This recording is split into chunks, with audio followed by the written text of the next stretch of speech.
Our first guests today are doing some amazing things in the world of education. You know them as the little people that are yellow and walk around and have an amazing movie.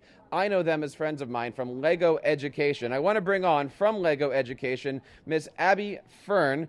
Abby, welcome to the show. Welcome to TeacherCast Live. Thank you. Thanks for having us. How are things today, and are you enjoying your ISTE? Love ISTE. Having a great conference. And what do you think of Atlanta? This is a great place here. Oh, Atlanta's great. I've been here several times. It's endless things to do in Atlanta. Nice. So. Very, very nice. Now, last year, we talked about Lego Education, and you showed us some of these great little gadgets that people were using for STEM education, and you have brought to us some new things. But before we get to those, what is going on in the world of Lego Education these days? Oh, a lot of things are going on. We have what we're going to show you later today. I think most people know Lego Education is a STEM company, and we have now taken a leap into the literacy realm for elementary. So we'll show you that later today.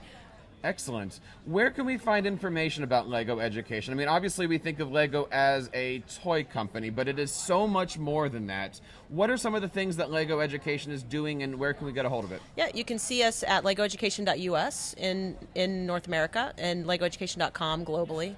And from there, we do encourage you to go and click on the community tab and look and see what other educators are saying and doing with Lego Education in their classroom. And now, while we're here watching Lego Live, I want you guys to make sure that you say thank you to Lego. Their Twitter handle is @Lego, all capitalized, _education.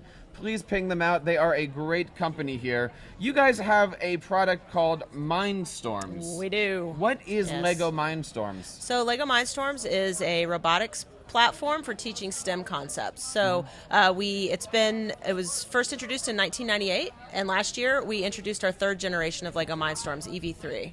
And what do Mindstorms help students do? It provides a hands-on context and adds control technology to hands-on science, technology, engineering, and math projects. How does it do that? With programming software, with a building system and a programmable brick, motors, sensors, and curriculum. Now, there's got to be a difference between students playing with toys and students learning science. Where is that boundary? We still like to think that they're learning through play. Of course, it's Lego, so of course that's the case. So I think all Lego bricks have inherent learning value, but what we do is add the curriculum component. We put the right bricks in the box so that the kids have the right things for learning, but it's still through a very playful process. What types of projects are you seeing kids come up with? Because I know traditionally Legos say, here's the picture, here's the directions, here's the kit, but people come up with some amazing projects. Oh, they do. That's the good thing. The building instructions are just meant to be a foundation. So what the building instructions help kids do is learn how to build with the platform. But once they learn that, then they can take it anywhere they want to go. So kids are doing all kinds of crazy things. And what we'll show you today is a new science activity pack that we have that has 14 experiments, but it's just the starting point in a science classroom for Lego Mindstorms. Once they learn the tool, they can use it to do anything. Now, we have a live audience here, and we have some questions coming in. Would you mind taking some Lego-fielded questions? Yeah. The first one is, who is your favorite character on the Lego movie? Emmett. Emmett? Excellent. Yeah. We have another question here, and this wasn't from the live one, but knowing that I was going to be talking to you, the question was, will Ben Affleck be voicing Batman in the next movie? I have no idea. Excellent. Sorry, Toby, about that one. So talk to us a little bit about some of these toys that we have. Sorry, some of these STEM educational things that we have here. Okay, well, we can start with Mindstorms. Is that okay? Please do. Okay, is it here? Let me zoom in here as we go. Not exactly sure how I'm going to do this. Let's see. So what this is one of the 14 experiments. So the new science activity pack that we're introducing for middle and lower high school has 14 physical science experiments around light, heat and temperature, force and motion, and energy. So it uses the Lego Mindstorm set, it uses the renewable energy set, and the temperature sensor. So in the force and motion area, this particular project is called, it helps kids learn about acceleration of gravity and why that's important and how the world works. And so what this does, it demonstrates acceleration of gravity by dropping a metal ball. So you activate it by pushing a touch sensor. It's going to drop the ball here, and then when it hits here, it will note on the screen how long it took it to get there. So then you do that over and over and over again, and you put the data into the computer, and you populate a graph that will help you over it. You can average that, put it into a formula, and get gravitational constant. Now, with the computer software, is this platform agnostic? Is this all web-based? What is it? The software is based on a National Instruments LabVIEW, which is an industry standard graphical programming interface that's used by scientists and engineers worldwide. And what they've done is developed a version of that for LEGO Mindstorms. How does it work? I mean, does a teacher say, I need 3 or 4 licenses? Is it open platform? Sure. Can I, if I was in my robotics club, can I play with it on my home computer and try how does this Right work? now, the way it works, it's downloadable, but we sell it in single licenses and site licenses for schools today. And is it possible, is it Mac PC? Mac PC. Excellent, excellent. Can you, is this? Yeah, you ready to go? Let me see what I can do here as far as getting into the Zoom here.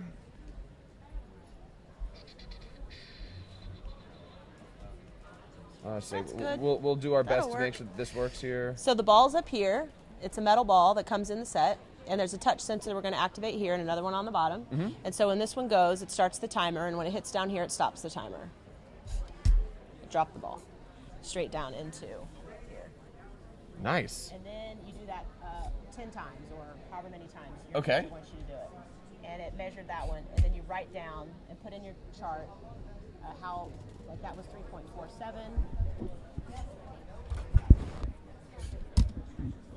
Oh, that one didn't read. I will do it again. Okay. So it's very clear that this is going to be good for robotics classes of all ages. This is good for science classes, actually. So what this does is science classes hands-on activities are used in every science class.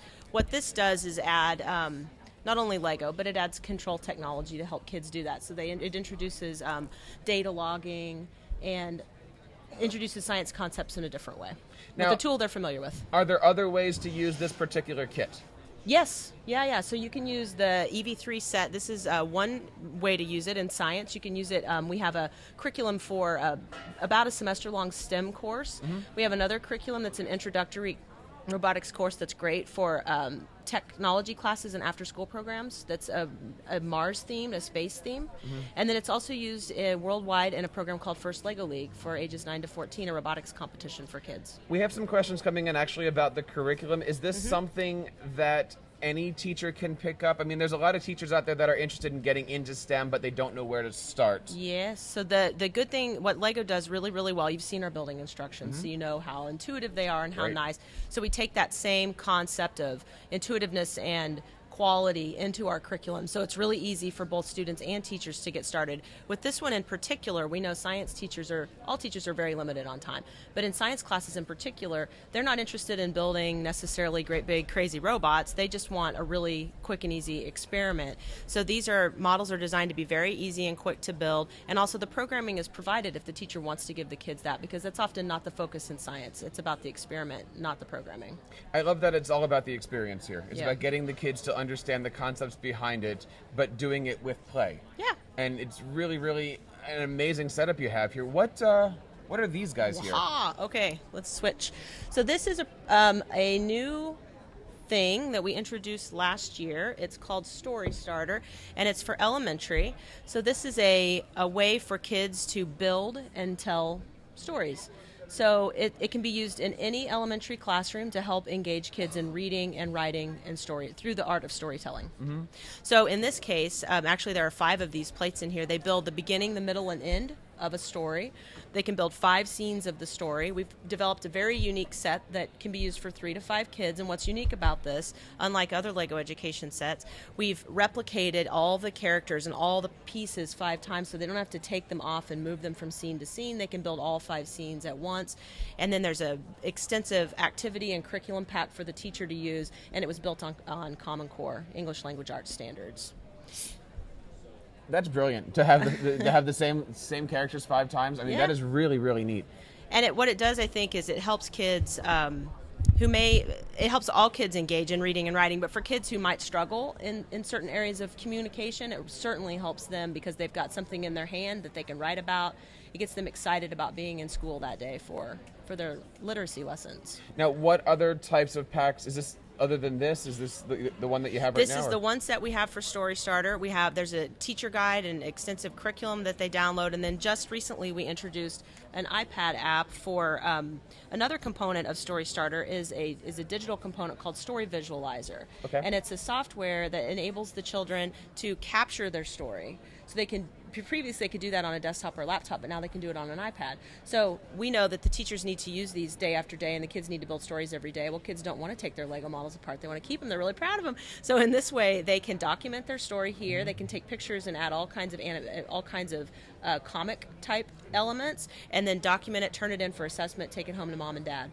You know, it's amazing the different ways that kids these days are using Legos. I mean, online, there's a lot of websites out there of build your own Legos. Yeah. Especially in the real world here, there's a lot of kids that are using it to learn how to do stop animation and how to really like hone in some movie making skills. Yeah. Where does Lego see the future of all of this stuff? STEM education is huge, but what's the next generation of all this? For English language arts, for anything? Yeah. I think that Lego is a very enduring tool. Mm-hmm. So I think the next generation will be keeping that same endurance and quality in the Lego brick, but adding components that help engage kids in different ways, like apps, like online stuff, all that kind of thing. It helps the teacher too. Where can we go to get information about the great app here? LegoEducation.us. You can actually try out the Story Visualizer software on our website for free. I want to say thank you so much for creating some great products here. We have a ton of people that are watching right now that are just loving the stuff that you're doing. They wanted me to ask you about something called Donor's Choice. Donors Choose. Donors Choose? Yep. Can you talk a little bit about that? Yeah, so Donors Choose, they can go and put their project out there, and then the question is, do we have partner? We don't have a partnership with Donors Choose. We have talked to them before. We don't have a partnership. We are not an approved vendor right now. Okay. But we do know that there have been Lego projects that have been funded through Donors Choose. Got it. Okay. Sometimes you just get some... Yeah. Sorry, Craig. I want to say thank you so much. I mean, this is all amazing stuff. Please make sure that you get a chance to check them out online on Twitter at Lego_education.